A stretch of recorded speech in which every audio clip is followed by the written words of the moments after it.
Hello friends, if you're looking to install a high-speed Nvme 3.0 or 4.0 drive in an older PC, one that doesn't natively support it or lacks the M to slot on the motherboard, this video is for you.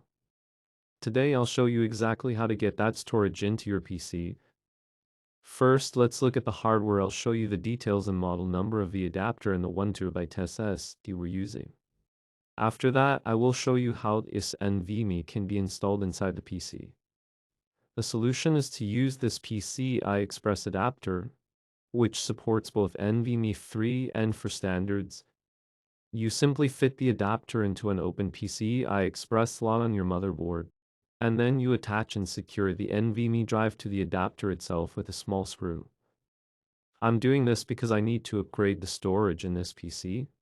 If you want to add an extra SSD to your system, this adapter is a great solution. You'll be happy to know that there is no difference in speed using this method. You will get the best performance your drive can offer without any problems. After physically installing the adapter and drive, we move to the software installation process. In this step, you must pay special attention to your BIOS settings.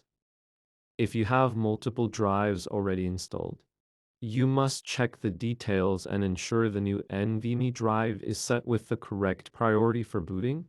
With the SSD installed and configured in the BIOS, we can now proceed to install Windows on this new drive and get the machine ready to go.